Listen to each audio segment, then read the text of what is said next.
Hello আসসালামু আলাইকুম everyone. আজকের ভিডিওতে আমি তিন ধরনের ক্রিম চিজ রেসিপি আপনাদের সাথে শেয়ার করব। তিন ধরনের কাজে লাগে। একটা দিয়ে এরকম বিউটিফুল ফুল তৈরি করা হয়, একটা কেকের লেয়ারে ইউজ করা হয়, আর একটা রেগুলার যে ক্রিম চিজটা সবাই তৈরি করে বা বেকিংয়ের ক্ষেত্রে তৈরি করা হয়, বেকারিতে বেশি ইউজ করা হয়, সেটা আপনাদের সাথে শেয়ার করব। আজকের ফুলগুলো আমি কিন্তু ফুল ক্রিম চিজ দিয়ে তৈরি করেছি, মানে ক্রিম চিজ ফ্রস্টিং দিয়ে তৈরি করেছি। আর এটা অনেক বেশি স্টিফ থাকে, সহজে গলে যায় না, আর খেতে কতটা যে টেস্টি। যেহেতু ভ্যালেন্টাইন চলে এসেছে, তাই আমি ভাবলাম আপনাদের সাথে ক্রিম চিজ রেসিপিটাও শেয়ার করি। আর এই কেকের রেসিপিটা, রেড ভেলভেট কেকের রেসিপিটা আমার চ্যানেলে আছে, আপনারা দেখে নিতে পারেন, খুবই সহজ। আজকের ক্রিম চিজটা আমি স্ট্যান্ড মিক্স দিয়ে তৈরি করে দেখাবো, আবার আমি হ্যান্ড মিক্স দিয়েও তৈরি করে দেখাবো। প্রথমে আমি এখানে ক্রিম চিজ নিয়ে নিচ্ছি। অবশ্যই চেষ্টা করবেন রুম টেম্পারেচারে ক্রিম চিজ নিতে, কিন্তু বেশি নরম ক্রিম চিজ নেওয়া যাবে না। যে ক্রিম চিজটা আপনারা ধরতে পারবেন ইজিলি, চাপ দেওয়া যাবে, এরকম ক্রিম চিজ নিতে হবে। যত বেশি ঠান্ডা হবে তত বেশি ইজি হবে ফ্লাফি করতে। এখন আমি দেখতেই পাচ্ছেন বিটারের সাহায্যে ভালো করে ফ্লাফি করে নিচ্ছি। আপনাদের মিনিমাম 4-5 মিনিটের মতন সময় লাগবে আপনারা যদি হ্যান্ড উইক্স দিয়ে করতে যান। আর এখানে আমার প্রায় 2 থেকে 3 মিনিটের মতন সময় লেগেছে। লো স্পিড আমি বিট করেছি। এখন আমি সামান্য পরিমাণ চিনি অ্যাড করে নিব। আমি এখানে আইসিং সুগার ইউজ করেছি। ক্রিম চিজের ক্ষেত্রে আইসিং সুগার ইউজ করতে হবে। বেশি পরিমাণে আইসিং সুগার ইউজ করলে ক্রিমটা কিন্তু একদমই পানি পানি বা লিকুইডই হয়ে যাবে। আপনারা যদি চিনির পরিমাণ বাড়াতে চান তাহলে আপনারা হুইপিং ক্রিমের সাথে বাড়াবেন। আজকে যে রেসিপিটা দেখাচ্ছি এটা হলো 1 নাম্বার রেসিপি। আরও 2 ধরনের রেসিপি আপনাদের সাথে শেয়ার করব, পুরো ভিডিওটা স্কিপ না করে দেখতে থাকুন।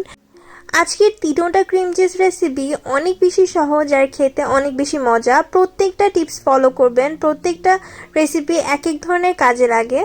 আমি এখানে ঠান্ডা হুইপিং ক্রিম নিয়ে নিয়েছি। অবশ্যই ঠান্ডা হতে হবে, নর্মাল হুইপিং ক্রিম কিন্তু ভালো করে স্টিফ হবে না। আপনারা যারা হুইপিং ক্রিম তৈরি করতে পারেন তারা এখানে ভালো করে স্টিফ একটা হুইপিং ক্রিম তৈরি করে নেবেন। সাধারণ হুইপিং ক্রিমের তুলনায় এই হুইপিং ক্রিমটা তুলনামূলক একটু হার্ড হবে। সাধারণত আমরা হুইপিং ক্রিমকে ওভার বিট করে না বা মোটামুটি হালকা একটু সফট রাখি যাতে স্মুথ ফিনিশিং আনা যায়, কিন্তু এটার ক্ষেত্রে তুলনামূলক একটু ভালো করে বিট করতে হবে যাতে বলটাকে উল্টালেও ক্রিমটা পড়ে না যায়। আমার যে হুইপিং ক্রিমটা আছে এটা ইজিলি ফ্লাফি হয়ে যায়। আপনারা যে কোনো ধরনের হুইপিং ক্রিম ইউজ করতে পারেন, ভিভো, ট্রপিক্যাল, আপনাদের ইচ্ছা মতো। এখানে আমি আজকে চিনি আর ইউজ করছি না, কারণ আমার হুইপিং ক্রিমের ভিতরে আগে থেকে চিনি আছে। আপনারা যদি চিনি চান তাহলে এখানে সামান্য পরিমাণ চিনি, আইসিং সুগার অ্যাড করে নিতে পারেন। এই ক্রিম চিজটা দিয়ে আমি আজকে ফুলগুলো তৈরি করেছি, আপনারা ভিডিও শুরুতে দেখেছিলেন। এই ক্রিম চিজটার সাথে যে কোনো ধরনের কালার মিক্স করলে অনেক সুন্দরভাবে থাকে, একদমই সফট হয়ে যায় না। আপনারা চেষ্টা করবেন জেল কালার ইউজ করতে। দেখতেই পাচ্ছেন অনেক স্মুথভাবে ক্রিমটা হয়ে গিয়েছে, কতটা স্মুথ আসছে এখানে। রেসিপির পরিমাণগুলো আমি সবগুলো ডেসক্রিপশন বক্সে দিয়ে দিব, আপনারা দেখে নিতে পারেন কতটুকু পরিমাণ ক্রিম নিয়েছি, কতটুকু পরিমাণে ক্রিম নিয়েছি, সব কিছু আমি ডেসক্রিপশন বক্সে দিয়ে দিব। তাছাড়াও উপরে স্ক্রিনে দেয়া থাকবে। একটু আগে যে ক্রিম চিজটা আমরা বিট করেছিলাম সেটা এখানে অল্প অল্প করে মিক্স করে নিব। যখন ক্রিম চিজটাকে আপনারা বিট করবেন তখন 1 টেবিল চামচ পরিমাণ হুইপিং ক্রিম অ্যাড করে নিতে পারেন, তাহলে ক্রিম চিজটা হালকা ফ্লাফি হয়ে যাবে আর হুইপিং ক্রিমের সাথে ক্রিম চিজটা মিশানোটা ইজি হয়ে যাবে। হালকা একটু ফোল্ড করে মিক্স করে আমি একটা উইক্স দিয়ে মিক্স করে নিব, মানে হ্যান্ড বিটার দিয়ে মিক্স করে নিব। এখানে কিন্তু বেশি মিক্স করা যাবে না, তাহলে সফট হয়ে যাবে।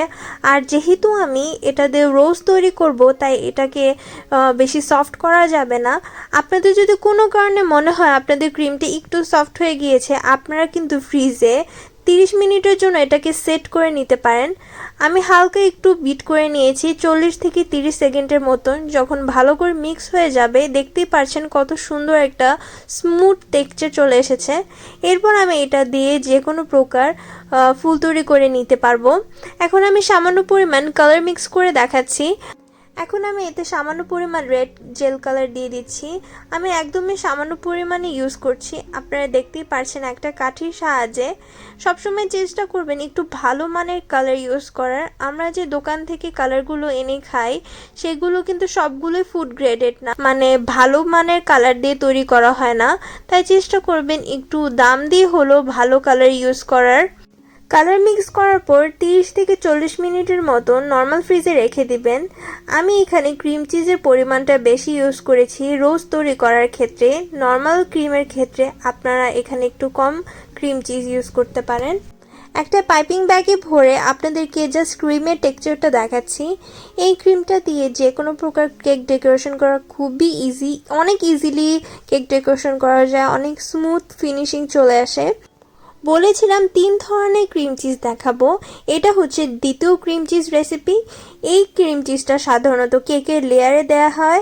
কেকের লেয়ারে যতটা টেস্টি করা যায় ততটা টেস্টি করার চেষ্টা করব। এই ক্রিম চিজটা হালকা একটু সফট হবে কারণ এটার ভিতরে অনেক ধরনের জিনিস যাবে তাই। এখন আমি আবারও ক্রিম চিজ নিয়ে নিচ্ছি এখানে। সব কিছুর পরিমাণে কিন্তু উপরে দেয়া থাকবে এবং ডেসক্রিপশন বক্সে দেয়া থাকবে। আর একটু আগে যে রেড ভেলভেট কেকটা আছে সেটাও আপনারা পেয়ে যাবেন আমার চ্যানেলে। এই রেড ভেলভেট কেকটা যে কতটা ময়েস্ট, কতটা টেস্টি একবার তৈরি করলে আপনারা বুঝতে পারবেন। যাই হোক, আমি নর্মাল টেম্পারেচারে রাখা ক্রিম চিজ দিয়ে বিট করে নিচ্ছি। আপনারা এখানে ঘরে তৈরি ক্রিম চিজ ইউজ করতে পারেন, কিন্তু ঘরে তৈরি সব ধরনের ক্রিম চিজ কিন্তু টেস্টি হয় না। বাহিরের যে ক্রিম চিজ থাকে সেগুলোর মধ্যে এক্সট্রা অ্যাডেড কিছু ফ্লেভার এবং টেস্ট দেওয়া থাকে, যার কারণে এটা টেস্টটা খুবই ভালো আসে ঘরে তৈরি ক্রিম চিজ থেকে। তবুও ঘরে তৈরি করার একটা টেকনিক আছে, আমি আপনাদের সাথে শেয়ার করব। আমি কিন্তু ক্রিম চিজটাকে হালকা ফ্লাফি করে এখানে হুইপিং ক্রিম অ্যাড করে দিচ্ছি। আগের রেসিপিটাতে হয়তো আপনারা দেখেছিলেন আমি দুইটা ক্রিম আলাদা আলাদা বিট করেছিলাম, কিন্তু এই পর্যায়ে আমি দোনোটাকে মিক্স করে দিয়েছি। প্রথমে ক্রিম চিজটাকে একটু ফ্লাফি করে নিয়েছি, এরপর ঠান্ডা এখানে হুইপিং ক্রিম অ্যাড করেছি। হুইপিং ক্রিমটা অ্যাড করে আমি একদম স্পিডে বিট করে নিচ্ছি। আমি সাইড থেকে একটু স্ক্রেপ করে নিচ্ছি, এরপর আবারও বিট করে নিচ্ছি। দেখতে পাচ্ছেন বিট করার সাথে সাথে এটা ঘন হয়ে আসছে। এই রেসিপিটাতে চিনির পরিমাণটা অনেক বেশি হবে আগের রেসিপির তুলনায়। চিনি দিলে যে কোনো ক্রিম একটু সফট হয়ে যায়, তো এখানে আইসিং সুগারের পরিমাণটা বেশি হবে। আর আমি এখানে 1 টেবিল চামচ পরিমাণ কনডেন্স মিল্কও দিয়েছিলাম, ভিডিওটা থেকে একটু স্কিপ হয়ে গিয়েছে। আপনারা অবশ্যই এই রেসিপিটাতে 1 টেবিল চামচ পরিমাণ কনডেন্স মিল্ক দিবেন। 1 থেকে 1.5 টেবিল চামচ কনডেন্স মিল্ক দিলে এটার টেস্টটা অনেক বেশি ভালো হয়ে যায়। যেহেতু ক্রিম চিজ আর এখানে হুইপিং ক্রিম আছে, তার সাথে যখন কনডেন্স মিল্কটা চলে আসে মিল্কি একটা টেস্ট আসে। আর রেড ভেলভেট কেকের মাঝখানে দিলে খেতে অনেক বেশি ভালো লাগে। আপনারা অবশ্যই এটা একটু দিয়ে দেখবেন, আপনাদের কাছে আমি শিওর ভালো লাগবে টেস্টটা। আপনারা যদি কোনো প্রকার ফ্লেভার অ্যাড করতে চান তাহলে এই পর্যায়ে সামান্য পরিমাণ ফ্লেভার অ্যাড করে নিতে পারেন। এখানে আপনারা 1 টেবিল চামচ পরিমাণ ভ্যানিলা এসেন্স দিয়ে দিতে পারেন অথবা স্ট্রবেরি এসেন্স দিতে পারেন। আপনারা যদি রেড ভেলভেট কেক তৈরি করেন তাহলে ভ্যানিলা এসেন্স অথবা চকলেট এসেন্স ইউজ করার চেষ্টা করবেন। এখন হচ্ছে আমি 3 নাম্বার ক্রিম চিজ রেসিপি আপনাদের সাথে শেয়ার করছি। এখন আমি একটা হ্যান্ড বিটার দিয়ে আপনাদেরকে বিট করে দেখাবো। হ্যান্ড বিটার দিয়ে বিট করাটা একটু কষ্ট হয়ে যায় কারণ এটা তুলনামূলক হার্ড হয়। আপনারা তাই একটু সফট করে নেবেন, তারপরে বিট করবেন। যেহেতু এখানে এখন ঠান্ডা তাই এগুলো নর্মাল হতে একটু টাইম নিচ্ছিল, আমি এমনিতেই বিট করে ফেলেছি। যখন এটা একটু ঠান্ডা থাকবে তখন বিট করার সময়টা তুলনামূলক বেশি লাগবে। এটা যদি হালকা একটু রুম টেম্পারেচারে সফট থাকে তখন আপনারা ইজিলি এটাকে বিট করে নিতে পারবেন আর ইজিলি ফ্লাফিও হয়ে যাবে, কিন্তু তার মানে এটা না যে এটা অনেক বেশি সফট হবে। আর ক্রিম চিজ সবসময় চেষ্টা করবেন পানির পরিমাণ কম আছে এমন ক্রিম চিজ ব্যবহার করার, তাতে আপনাদের লিকুইডের পরিমাণটা কম থাকবে, এগুলো দিয়ে ডেকোরেশন করাটা ইজি থাকবে। ক্রিম চিজের মজার ব্যাপার হলো আপনারা যখন কেকের উপরে দিবেন এটা এমনিতে অনেক সুন্দরভাবে সেট হয়ে যায়। আপনারা যদি ফ্রিজে রাখতে চান রাখতে পারেন, ফ্রিজে না রাখলেও এটা অনেক সুন্দরভাবে সেট হয়ে যায়। এখন যে আপনাদেরকে রেসিপিটা দেখাচ্ছি, এই রেসিপিতে আপনারা রোজ তৈরি করতে পারেন। এখানে সামান্য পরিমাণ সুগার ইউজ করে, সামান্য আইসিং সুগার ইউজ করে এটার মধ্যে কালার অ্যাড করে আপনারা যে কোনো প্রকার রোজ তৈরি করতে পারেন। ওই রোজগুলো এত সুন্দর হয়, কিন্তু টেস্টের দিক থেকে এটা তেমন একটা ভালো লাগে না, জাস্ট ক্রিম চিজের একটা টেস্ট আসে। কিন্তু ক্রিম চিজ ফ্রস্টিংয়ের যে টেস্টটা, হুইপিং ক্রিম তারপর ক্রিম চিজ সুগার মিলে, সেটা আসে না। শুধু ডেকোরেশনের সৌন্দর্যের জন্য আপনারা এই পর্যায়ে এই ক্রিম চিজটা ইউজ করতে পারেন, অনেক সুন্দর লাগবে। এখন আমি এখানে আইসিং সুগার দিয়ে দিচ্ছি। আমি তুলনামূলক বেশি পরিমাণে আইসিং সুগার এখানে ইউজ করব। এখন আমি মিডিয়াম স্পিডে বিট করে নেব। আপনারা ক্রিম চিজের সাথে চিনির পরিমাণটা একটু ব্যালেন্স করে দিবেন বা বেশি পরিমাণে দিবেন। ক্রিম চিজের সাথে চিনির পরিমাণটা একটু বেশি হলে খেতে ভালো লাগে।